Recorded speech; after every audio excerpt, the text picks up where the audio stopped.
service of worship here at Trinity United Church in Huntsville. We normally begin with announcements, but I don't have any for you today. So I will simply invite you to quietly prepare yourselves for worship.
We bring our hopes and fears, our struggles, and our lives, as they are, into the presence of the one who leaves the doors and futures open to gracious possibilities.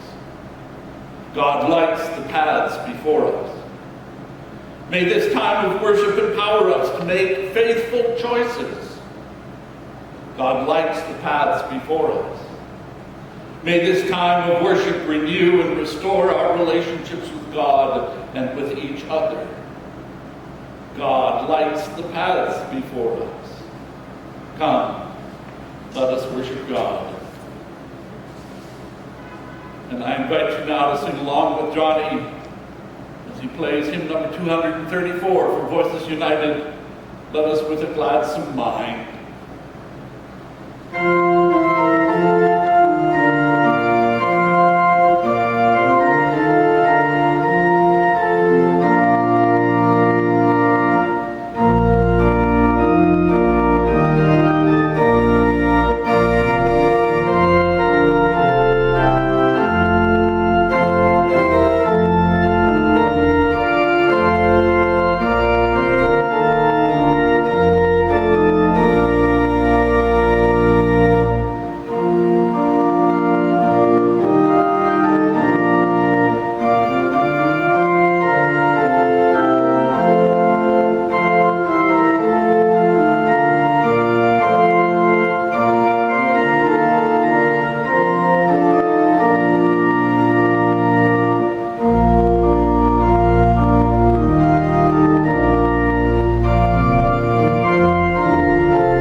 Let us pray.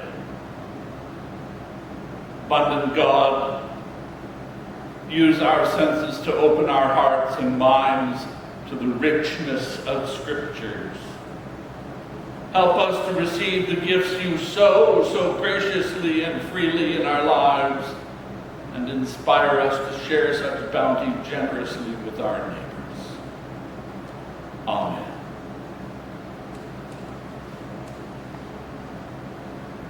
The Old Testament lesson today is taken once again from the book of Genesis, from the 25th chapter, beginning to read at the 19th verse.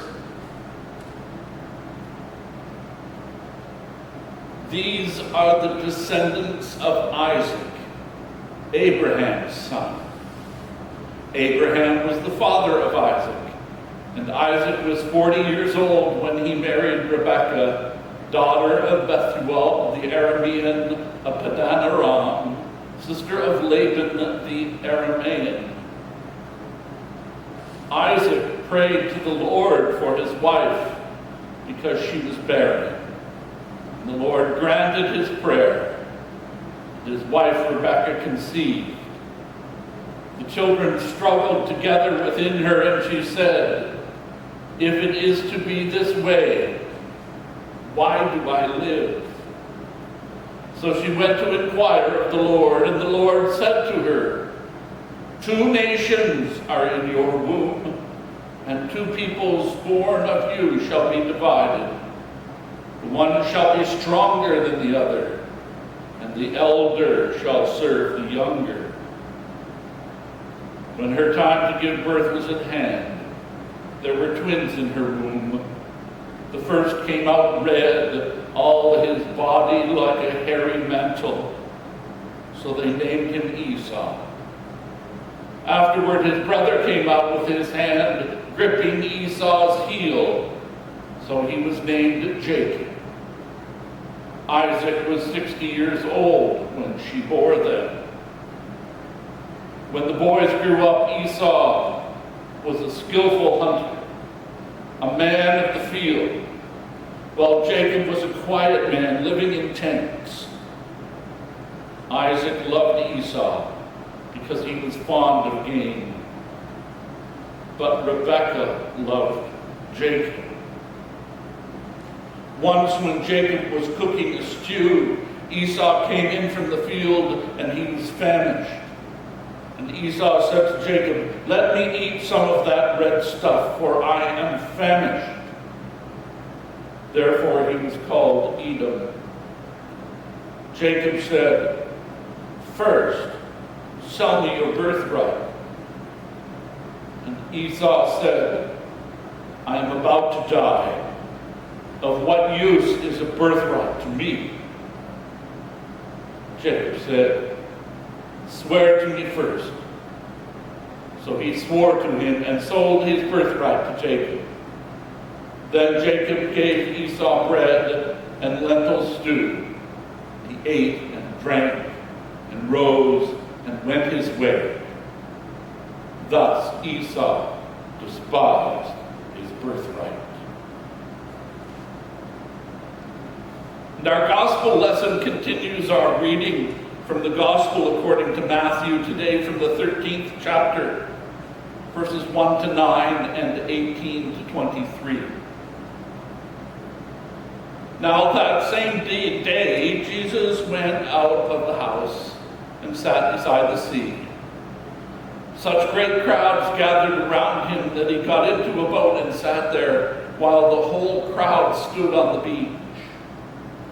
And he told them many things in parables, saying, "Listen, a sower went out to sow, and he sowed some seeds, fell on the path, and the birds came and ate them up.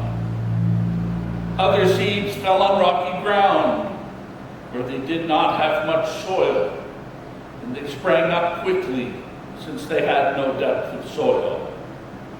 But when the sun rose, they were scorched, and since they had no root, they withered away. Other seeds fell among thorns, and the thorns grew up and choked them. Other seeds fell on good soil and brought forth grain, some 100-fold, some 60, some 30. Let anyone with ears listen. Hear then the parable of the sower. When anyone hears the word of the kingdom and does not understand it, the evil one comes and snatches away what is sown in the heart. This is what was sown on the path. As for what was sown on rocky ground, this is the one who hears the word and immediately receives it with joy. Yet such a person has no root, but endures only for a while. And when trouble or persecution arises on account of the word, that person immediately falls away. As for what was sown among the thorns, this is the one who hears the word. But the cares of the world and the lure of wealth choke the word, and it yields nothing. But as for what was sown on good soil, this is the one who hears the word and understands it, who indeed bears fruit and yields, in one case 100-fold, in another 60, and another 30.